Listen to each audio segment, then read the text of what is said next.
The jungle was quiet. Too quiet. The air was heavy, filled with the smell of strange flowers and wet earth. Somewhere above the dark green sky, a battle had raged. A ship had burned, and a soldier had fallen. Now one human man lay alone on a world he did not know. His name was never spoken here. To the stars, he was only a soldier. To this planet, he was something far more unusual. He woke slowly, his head pounding, his chest tight. His uniform was torn, his weapon half-broken. Around him, the jungle whispered with sounds he did not understand. At first, he thought he was safe, but then he felt it, eyes watching. The silence was not empty. It was full of hidden lives. Branches shifted, leaves trembled, shapes moved between shadows. The soldier reached for his rifle, but even before his hand touched it, he knew he was not alone. From behind the trees, figures stepped out. Tall, strong, and sharp-eyed. Their hair shone like silver threads in the dim light. Their skin was painted with markings of war, blue and green against pale skin. They moved as hunters, yet their faces showed something else. Something almost like wonder. They were all women. The soldier froze. His mind tried to understand. They carried weapons of bone and metal, blades shining in their hands. Their clothes were stitched with leather and stone, their armor strange but powerful. They whispered among themselves, pointing at him. Their voices rose with curiosity. One of them stepped closer. Her eyes were bright, glowing like firelight. She reached out and touched his armor with the back of her hand. She turned to the others and spoke quickly, almost excited. The others nodded. The soldier tried to speak. His voice came out rough and low. "I don't want trouble," he said. "I'm just lost." But they did not understand his words. Instead, they leaned closer, circling him like wolves around prey. Another woman reached forward. Her fingers pressed against his chest. She pulled at the cloth of his uniform. The fabric tore easily under her strength. The soldier gasped and stumbled back, but more hands reached for him. They touched his shoulders, his arms, his gear. Their eyes were wide with shock and amazement. They had never seen a man before. To them, he was a strange creature, something unknown, something rare. They tugged harder, ripping at his clothes, pulling away his armor, curious about every piece of him. Their laughter filled the jungle, sharp and wild. The soldier fought against their grip, but they were too many. His boots dragged against the dirt as they forced him toward their camp. His rifle was left behind in the mud. His heart pounded harder than ever before. He tried to shout, tried to push them away, but their strength surprised him. For every arm he freed, two more grabbed hold. For every step he resisted, they pulled him farther into their world. Soon the trees opened, and the jungle gave way to a clearing. Fires burned in stone circles. Strange banners hung from wooden poles. Huts rose, like sharp teeth against the sky. It was their home. The soldiers stumbled into the center of their camp. Dozens more alien women turned to look at him. Their voices rose in gasps, in questions, in disbelief. He was dragged before them, torn clothes hanging from his frame, armor pieces scattered on the ground. The women surrounded him. Their eyes never left his face, his body, his every movement. The soldier's breath came hard and fast. He had fought wars, faced enemies across galaxies, but never had he faced this. For them, this was not just capture. This was discovery. The first man they had ever seen now stood in their hands, and whatever they would do next, he was powerless to stop it. The campfire burned bright in the alien night. Shadows of tall figures danced across the clearing, their voices rising and falling in a language the human soldier could not understand. He stood in the center, tied with thick rope made from vines. His chest still heaved from the struggle, and parts of his uniform hung in tatters. The alien women crowded around him, whispering, pointing, and reaching out to touch him again. Their eyes glowed with strange light, full of questions. None of them had ever seen a male before, and their curiosity was unstoppable. The soldier tried to keep his breathing calm. He had been trained for combat, for survival behind enemy lines, but nothing had prepared him for this. He was not facing soldiers with guns or fleets with warships. He was facing dozens of alien women whose eyes burned with wonder and something darker beneath it. One woman stepped forward. She was taller than the others, her shoulders broad, her hair tied back with strips of leather. She carried herself like a leader. Her eyes scanned the soldier from head to toe, sharp and unblinking. She raised her hand, and the others grew quiet. She spoke a few words in their language, firm and commanding. The women stepped back but did not leave. They formed a wide circle, their voices hushed, their attention locked on him. The soldier swallowed hard. "I don't know what you want," he whispered, even though he knew they couldn't understand. His voice was rough, his throat dry. The leader walked closer. She reached out and touched his face, her fingers cool against his skin. Her eyes narrowed in fascination. She tugged at the ropes binding his arms, checking his strength, testing him.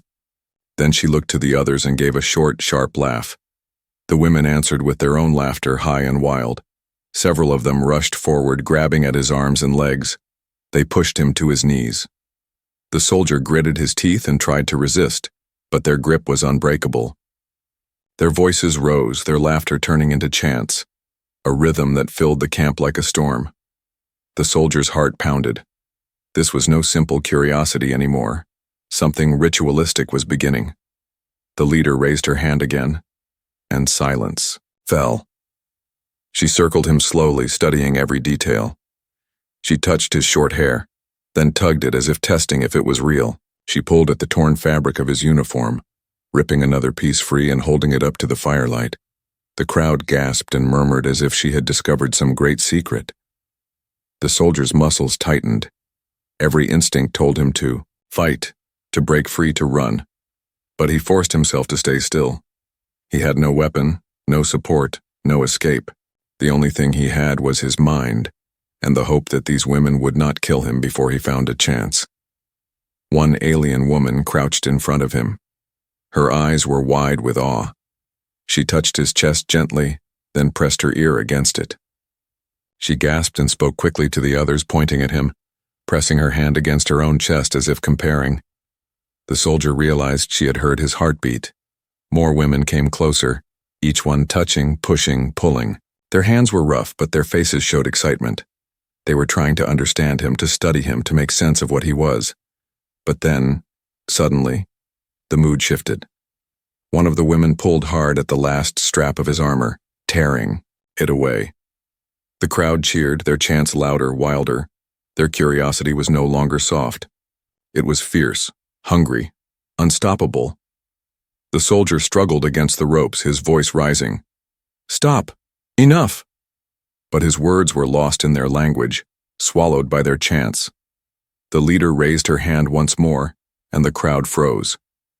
She stepped close to him, so near that he could feel her breath on his skin. She stared into his eyes, her expression unreadable. Then, slowly, she drew a blade from her side. Its edge gleamed in the firelight. The soldier's breath caught, his muscles tensed against the ropes. This was it. The leader lifted the blade and slashed downward. The ropes around his wrists fell loose, cut clean. The women gasped and stepped back. The soldier stared in shock, his arms free for the first time since capture. His instincts screamed to run, but the circle around him was unbroken. The leader watched him closely, her eyes sharp, her blade still in hand. She had not freed him. She had tested him. The chants began again, louder than before. The leader pointed at him and shouted a single word that echoed through the camp. The women roared in answer. The soldier's stomach dropped. Whatever came next was no accident. It was a challenge. He was no longer just a prisoner. He was now part of something far more dangerous. The fire burned lower, sending sparks into the night sky. The human soldier sat on the hard ground, his wrists free but his legs bound tightly with vine ropes. Around him, the alien women kept their circle. Their glowing eyes never left him. The leader stood close, her blade still in her hand. She had cut his bonds but not given him freedom. It was a test, and he knew it. If he tried to run, the circle would close like a trap. If he fought, their numbers would crush him. The women whispered among themselves, their voices rising and falling in sharp tones. Some pointed at him, others argued, their gestures fierce. The soldier didn't understand the words, but he understood the meaning. They were deciding what to do with him. He tried to steady his breath. His training told him to stay calm, to observe. Every detail mattered. The weapons they carried, the way they moved, the way they looked at him. He was a prisoner, but maybe, if he watched carefully, he could find a way out. One woman stepped forward. She was younger, her face less hardened than the others. She crouched near him, tilting her head, studying his face like he was some strange animal. She reached out and touched his hair, pulling gently as if she had never seen short hair before. Her lips curved into a smile. The soldier pulled back slightly, but she only leaned closer, her eyes wide with curiosity. She pressed her hand against his chest again, searching for the sound she had heard earlier, his heartbeat. She spoke quickly to the others, pointing at him, at herself, at her chest. The crowd murmured. Some nodded, others laughed. Their laughter wasn't cruel, but it carried a strange edge, like they were playing with fire and did not know it. Then the leader barked a word, and the laughter stopped. She gestured sharply, and two women stepped forward. They grabbed the soldier's arms and hauled him to his feet. His legs were still tied, forcing him to stumble. They dragged him toward a large wooden structure at the edge of the camp. It looked like a cage, built from thick logs bound with leather straps and vines. The door creaked open and they pushed him inside. The soldier hit the ground hard. Dust rose around him as the door slammed shut. He crawled to the bars, his hands gripping the wood. The women stood outside watching, whispering, pointing. Some faces showed wonder, others suspicion. A few looked at him with open hostility. The leader raised her hand, silencing the camp again. She spoke, her voice sharp and strong. The soldier could not understand, but he could feel the weight of her words. The women answered with cheers, their voices echoing into the night. The soldier sat back, his chest rising and falling. His arms ached, his throat was dry, but his mind was racing. He was not just a prisoner now, he was something more, a symbol, a question, a problem that the tribe needed to solve. Hours passed. The camp grew quieter.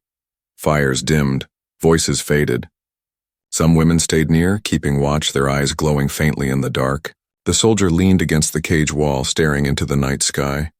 He thought of Earth, of his unit, of the battle that had left him stranded. Was anyone looking for him? Or was he truly alone on this strange world? A soft sound broke his thoughts. Footsteps. He turned and saw the young woman from before, the one who had touched his hair and listened to his heart. She moved quietly, glancing around as if making sure no one followed. She came close to the cage and crouched down. Her eyes locked onto his. She whispered words he did not understand, but her tone was softer than the others. Curious, almost kind, she reached through the bars and placed a piece of fruit in his hand. The soldier stared at it. His stomach was empty, his throat dry. Slowly, he raised it to his lips and took a bite. Sweet juice filled his mouth, easing his hunger. When he looked up, the woman was still there, watching him. She smiled faintly, then pressed her finger to her lips, signaling silence. She stood quickly and slipped back into the shadows. The soldier sat in the cage, chewing slowly. For the first time since his capture, he felt a flicker of something strange. Not hope, yet, but something close. But his thoughts were cut short when he heard the sound of heavy footsteps. The leader returned, her eyes cold in the firelight. She carried a spear this time, its tip glowing with strange energy. She stopped before the cage, staring at him without speaking. Then she raised the spear high. The soldier tensed, gripping the bars. His heart thundered. The leader shouted a word that shook the camp awake. Women rushed from their huts, gathering around, their chants rising again. The leader pointed the spear at him, her voice booming over the crowd. The soldier's stomach turned to stone. He understood, even without their language. Tomorrow, he would face a trial. And and if he failed, he would not live to see another sunrise. The sun rose over the alien jungle, its light sharp and golden through the thick trees. The camp was already awake. Drums echoed across the clearing, deep and steady like the beat of a heart. The soldier opened his eyes inside the wooden cage, his body stiff from the cold ground. His mind snapped awake when he heard the chants. The women gathered outside, their voices rising together, a rhythm of excitement and danger. Their leader stood tall before them, the glowing spear in her hand. Her eyes burned as she shouted words he did not understand, yet he felt their meaning in his bones. Today was the trial. 2 women opened the cage and pulled him out. His arms were bound again, his ankles tied. He stumbled forward, dragged by their strength. The crowd parted, whispering and pointing as he passed. Some touched his skin as if to remind themselves he was real. Others spat at his feet. The division was clear. Some saw him as a gift from the stars, others as a threat. The soldier's mind raced. He had no weapon, no armor, nothing but his body and his will. He needed a plan, but there was no time. They dragged him through the camp toward a large arena carved into the earth. Wooden walls circled it, and tall poles carried banners that swayed in the wind. The chanting grew louder as the crowd filled the stands around the pit. The soldier was thrown inside. Dust rose around him as he landed hard on his knees. He pushed himself up, breathing fast. The leader stepped forward, her spear raised. She shouted to the tribe, her words sharp and commanding. Then she pointed the spear at the gate across the arena. The soldier turned his head. The gate creaked open. From the darkness, a massive shape stepped out. Its growl shook the air. Its eyes glowed red. It was a beast, taller than a man, its body covered in thick scales and fur, claws long as knives. Drool dripped from its jaws as it sniffed the air and spotted him. The crowd roared. The soldier froze. His pulse thundered in his ears. This was the trial. He was the prey. The beast let out a deafening roar and charged. Dust exploded under its feet as it raced toward him. The soldier's instincts screamed. He rolled to the side just in time, the beast's claws slashing the ground where he had stood. The crowd screamed with excitement. The soldier scrambled to his feet, searching desperately for anything, a weapon, a rock, a stick. His hands found only dust. The beast turned, snarling, and charged again. He dove toward the wall, grabbing a loose plank. It tore free in his hands, rough and splintered, but it was something. He raised it as the beast struck. The impact sent him flying back, the plank shattering. His body hit the ground hard, pain flaring through his chest. The beast snarled and lunged again, its jaws snapping inches from his face. The soldier shoved the broken plank into its mouth. The creature bit down, splinters flying. The crowd roared louder, chanting, screaming, some cheering for him, others for the beast. The soldier rolled aside, gasping, his body shaking with adrenaline. He grabbed another piece of wood from the ground, sharper this time. The beast lunged again. With a desperate cry, he rammed the splintered end into the beast's eye. The creature howled in pain, thrashing, its claws tearing the dirt. The soldier ducked under its strike, his body moving with the instincts of survival. He rolled, grabbed a fallen stone, and smashed it against the beast's head. The monster staggered, bleeding, its roars turning to shrieks. The soldier pressed forward, striking again and again with everything he had. His body screamed with exhaustion, but his will refused to break. Finally, the beast collapsed, its body shaking once before it fell silent. The arena was silent for a moment. Then the crowd exploded with noise. Some cheered wildly, stamping their feet, raising their weapons. Others shouted in anger, spitting, furious that the outsider had survived. The soldier dropped the stone, his chest heaving, his face dripping with sweat and dirt.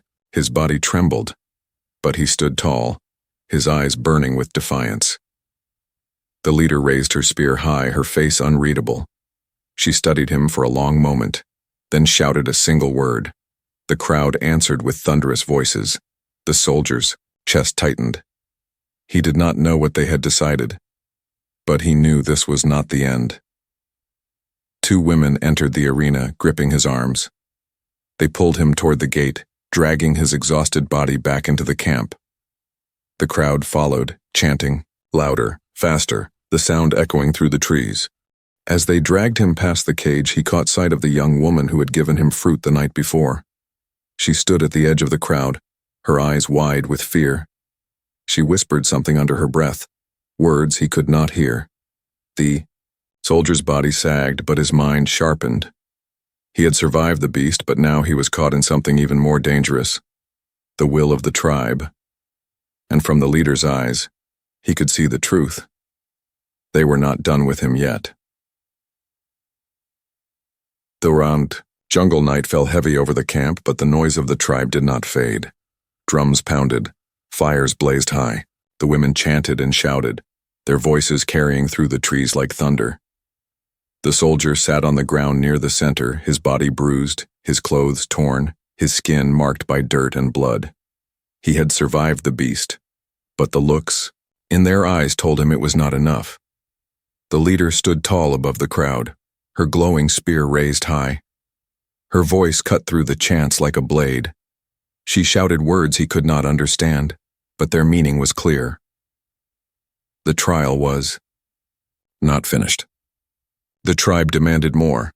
The soldier's arms were pulled behind him again, bound tight with rope.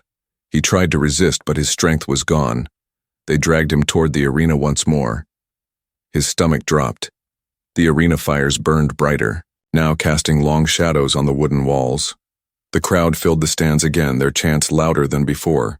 This time their eyes held not only curiosity but hunger. The soldier stumbled into the arena, his chest tight with dread. The ground was still stained with the blood of the beast he had killed. But across the pit, another gate creaked open. From the darkness stepped not one beast but 3. They were smaller than the first but quicker, leaner. Their bodies shimmered with scales, their eyes sharp, their claws clicking against the dirt. They moved like a pack, circling each other, their growls weaving into a deadly song. The soldier's breath quickened. His body screamed in pain, but his mind refused to give in. If this was how he would die, he would not go quietly. The pack spread out, their eyes locked on him. One leapt forward, snapping its jaws. The soldier dove aside, rolling across the dirt. Another lunged from the side, claws slashing. He grabbed a broken bone from the ground, remains of some past battle, and swung hard. The bone cracked against the creature's skull, making it yelp in pain. The crowd roared. The soldier staggered back, gripping the bone like a club. The creature circled him, faster now, angrier. He turned, eyes darting, muscles tense. One lunged again. He struck it, in the throat, but the other 2 hit him from behind. He fell to the dirt, claws tearing at his arms. He cried out, rolling, fighting, his fists pounding, his club smashing again and again. Pain exploded across his skin, but he forced himself to move, to strike, to survive. The first creature lay, twitching, its neck broken. The second limped back, blood dripping from its mouth. The third circled behind him, ready to strike. The soldier spun, driving the bone club deep into its chest. The creature shrieked, collapsing at his feet. The last beast roared, charging with desperate fury. The soldier caught its head in both hands, his arms trembling with effort. He twisted, forcing its neck to snap with a sickening crack. The arena fell silent for one heartbeat. Then the crowd exploded with noise. The soldier dropped the broken bone, his chest heaving, his body shaking with exhaustion. He could barely stand, but his eyes burned with defiance. He had faced the pack and lived. The leader stepped forward again, her face unreadable. She raised her spear, her eyes locked on him. The crowd quieted. She spoke, her words slow and heavy, echoing across the arena. The soldier stared at her, his body tense. He did not know her words, but he felt their weight. This was no longer just a trial. It was a decision. Would he be seen as strong or too dangerous to live? The leader lowered her spear, pointing it at him. The crowd erupted again, some cheering wildly, others shouting with anger. The soldier's heart raced. He looked toward the crowd and saw the young woman once more. Her eyes met his, wide with fear. She shook her head slowly, almost pleading. 2 guards entered the arena and seized his arms. He tried to pull free, but his strength was gone. They dragged him back toward the gate, the crowd's voices clashing around him like storm waves. As he was pulled out, the leader spoke again, her tone sharp, final. The tribe fell into silence, listening. The soldier's stomach turned cold. He didn't need to understand the language, he felt it in the air. The next trial would not be against beasts, it would be against them. The night after the second trial was restless. The soldier sat inside the cage once more, his body weak. His arms covered in cuts, his breath sharp with pain. Every part of him ached, but his mind refused to sleep. The tribe was divided. He could feel it in the air. Half of them saw him as strong, worthy, almost untouchable. The other half saw him as a danger, a curse that must be destroyed before he destroyed them. Their voices clashed all around him. Cheers, arguments, shouts in the alien tongue. The leader sat near the fire, her spear across her lap. Her face was stone, her eyes watching him from across the camp. She had not spoken since. The second trial ended, but the silence was worse than her voice. The young woman returned once again. She slipped quietly to the cage, carrying food and water. She placed them inside, her hands trembling. The soldier looked at her and nodded. "Thank you," he whispered. She did not understand the words, but she seemed to understand his tone.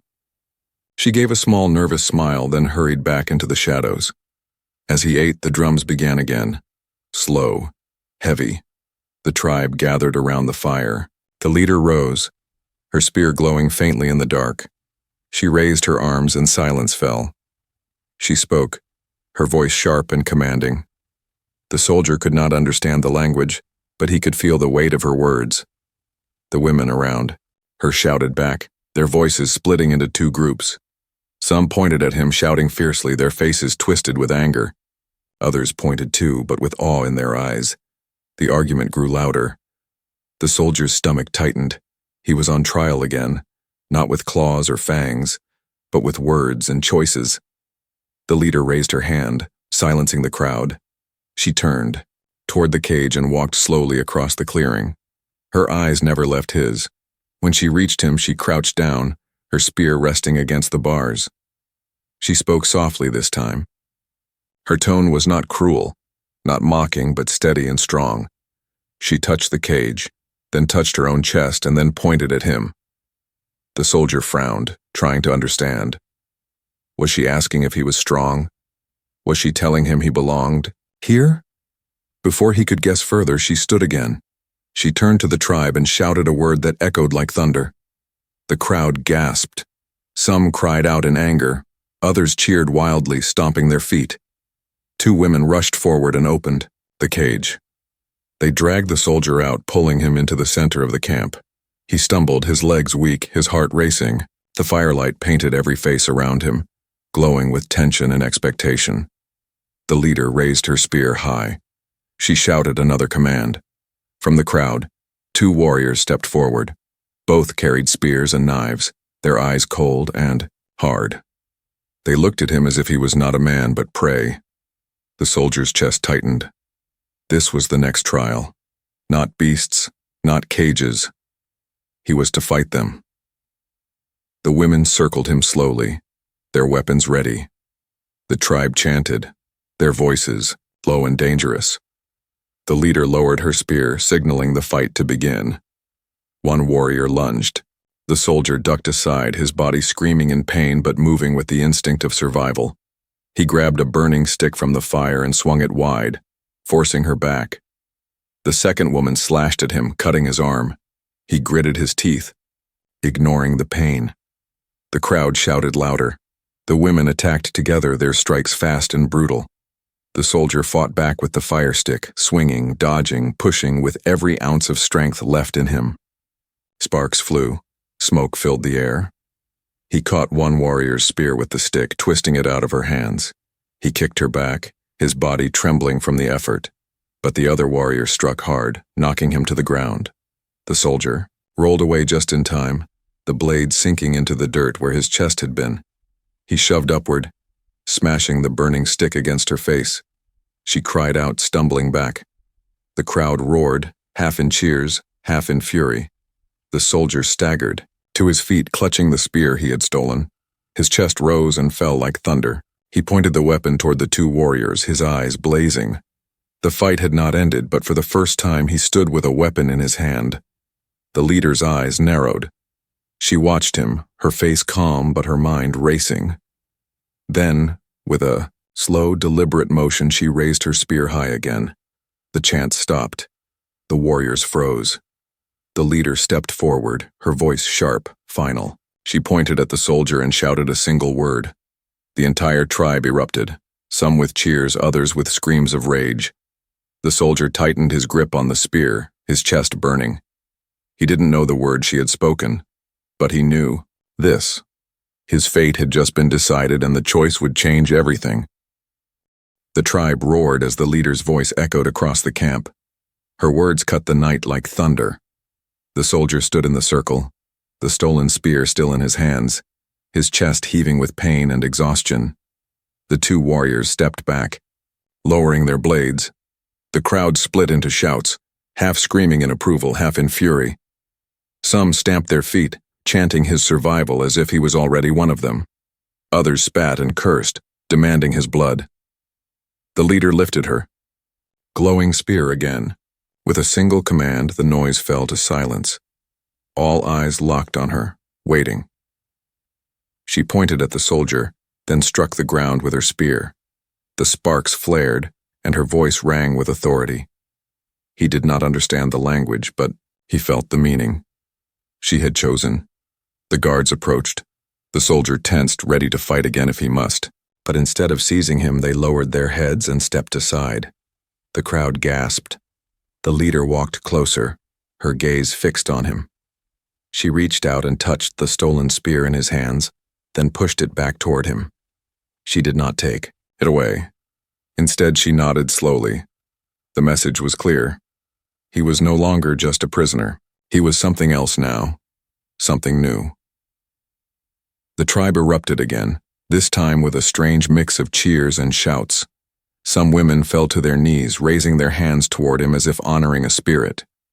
Others turned away in anger, their eyes burning with hatred. The soldier's chest tightened. His body was broken, his future uncertain, but in that moment, he realized the truth. He had survived every trial, and survival meant power. The leader spoke again, her voice strong and sharp. She pointed at him, then at the tribe, then at the stars above. The crowd answered with one voice, a chant that shook the ground. The young woman who had helped him stepped forward, her eyes bright with relief.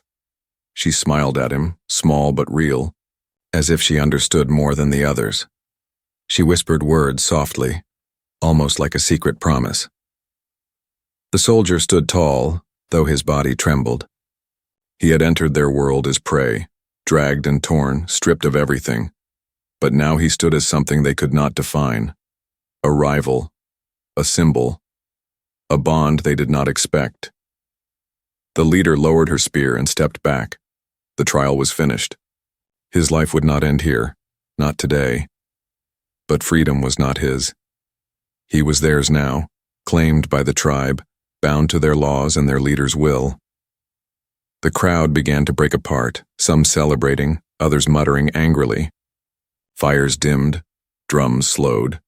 The night returned to silence, but the air was still heavy with tension. The soldier looked up at the stars above the alien sky. Somewhere out there, Earth still waited. Maybe even his unit. Maybe no one at all. He did not know if rescue would ever come. But he knew this. He had changed his place here. He was no longer a prisoner waiting to die. He was part of something greater. The young woman returned to him as the camp grew quiet. She offered him food again, her hands steady now. He accepted, his eyes meeting hers. In that small exchange, he felt a spark of trust, a bond that could grow if he survived long enough. Behind her, the leader watched silently, her face unreadable. She had spared his life. But for what purpose? To use him? To test him again? Or something deeper? Something Even she did not understand. The soldier closed his eyes, listening to the faint crackle of the fire, the whispers of the alien tribe, the weight of the unknown pressing on his chest. His journey was not finished. He was not free. But in the eyes of the alien women, he was no longer just a stranger. He was the first of his kind, and that made him both dangerous and unforgettable.